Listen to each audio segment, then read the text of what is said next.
លោកស៊ីនស៊ីសាមុតគឺជាតារាចម្រៀងនិងអ្នកនិពន្ធបទចម្រៀងដ៏ល្បីល្បាញបំផុតរបស់កម្ពុជាដែលត្រូវបានគេទទួលស្គាល់ថាជាកូស្តេចចម្រៀងខ្មែរគាត់បានដើរតួនាទីយ៉ាងសំខាន់ក្នុងការបង្កើតនិងផ្សព្វផ្សាយតន្ត្រីប៉ុបខ្មែរពីសតវត្សរ៍ឆ្នាំ1950ដល់ឆ្នាំ1970ប្រវត្តិដំបូងនិងការសិក្សាស៊ីនស៊ីសាមុតកើតនៅថ្ងៃទី23ខែសីហាឆ្នាំ1933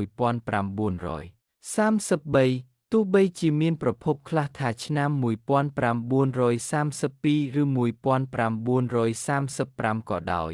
នៅខេត្តស្ទឹងត្រែងប្រទេសកម្ពុជាឪពុករបស់គាត់ឈ្មោះស៊ីនលៀងគឺជាទាហាននិងជាអ្នកយាមគុកហើយម្ដាយឈ្មោះសែបប៊ុនលីឪពុករបស់គាត់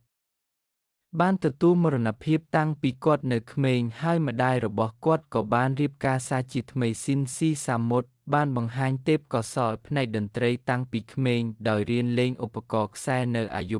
6 ឬ 7 ឆ្នាំគាត់តែងតែត្រូវបានអញ្ជើញឲ្យច្រៀងនៅតាមពិធីសាលានៅអាយុប្រហែល16ឆ្នាំគាត់បានបញ្ចប់ការសិក្សានៅបឋមសិក្សាហើយបានផ្លាស់ទៅរាជធានីភ្នំពេញដើម្បីសិក្សាផ្នែកវិទ្យាសាស្ត្រគោលបំណងពិតប្រាកដរបស់គាត់គឺដើម្បីក្លាយជាតន្ត្រីករទោះបីជាការសិក្សាផ្នែកវិទ្យាសាស្ត្រដើម្បីផ្គាប់ចិត្តឪពុកម្ដាយក៏ដោយគាត់បានចាប់ផ្ដើមនិពន្ធបទចម្រៀងផ្ទាល់ខ្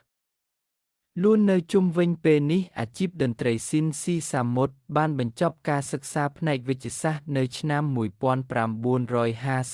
ដែលជាឆ្នាំដែលកម្ពុជាទទួលបានឯករាជ្យពីបារាំងដំបូងឡើយគាត់បានធ្វើការជាគិលានុបដ្ឋាយិកានៅមន្ទីរពេទ្យភ្នំពេញប៉ុន្តែមិនយូរប៉ុន្មានគាត់ត្រូវបានស្ថានីយវិទ្យុជាតិកម្ពុជាជួលឲ្យធ្វើជាអ្នកចម្រៀងជាមួយវងតន្ត្រីរបស់ខ្លួនអាជីពរបស់គាត់បានរីកចម្រើនយ៉ាងឆាប់រហ័សគាត់បាននិពន្ធបទចម្រៀងពេញនិយមជាច្រើនរយបទហើយបានសហការជាមួយសិល្បករល្បីដទៃទៀតដូចជារស់ សេរីសុទ្ធានិងប៉ែនរ៉ាន់បទចម្រៀងរបស់គាត់បានលាយបញ្ចូលគ្នានៅតន្ត្រីប្រពៃណីខ្មែរជាមួយនឹងចង្វាក់ Rubber និង Rock and Roll បង្កើតបានជាប្រភេទតន្ត្រីថ្មីមួយដែលពេញនិយមយ៉ាងខ្លាំងគាត់ត្រូវបានគេជឿថាបាននិពន្ធបទចម្រៀងជាង1000បទសម្រាប់ខ្លួនឯងនិងសិល្បករដទៃទៀតបទចម្រៀងល្បីជាច្រើនរបស់គាត់រួមមានគូចំប៉ាបាត់ដំបងគឺនិងកង្រែក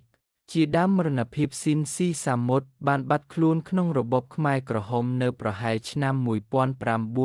1976កាលៈទេសៈនៃការស្លាប់របស់គាត់មិនច្បាស់លាស់ទេប៉ុន្តែគេជឿថាគាត់ត្រូវបានសម្លាប់ដោយរបបខ្មែរក្រហមដោយសារតែភាពល្បីល្បាញនិងឥទ្ធិពលរបស់គាត់ការបាត់បង់គាត់គឺជាសោកនាដកម្មដ៏ធំមួយសម្រាប់រីនឹងវប្បធម៌ខ្មែរគេដំណើរទោះបីជាមានការបាត់បង់ជីវិតដ៏សោកសៅក៏ដោយក៏តន្ត្រីរបស់ស៊ីនស៊ីសាមុតនៅតែបន្តរស់រានមានជីវិតនិងត្រូវបានស្រឡាញ់ដោយប្រជាជនកម្ពុជាគ្រប់ជំនាន់គាត់ត្រូវបានគេចងចាំថាជាអ្នកត្រួសត្រាយភ្លើងម្នាក់ដែលបាននាំមកនូវភាពរុងរឿងដល់តន្ត្រីខ្មែរ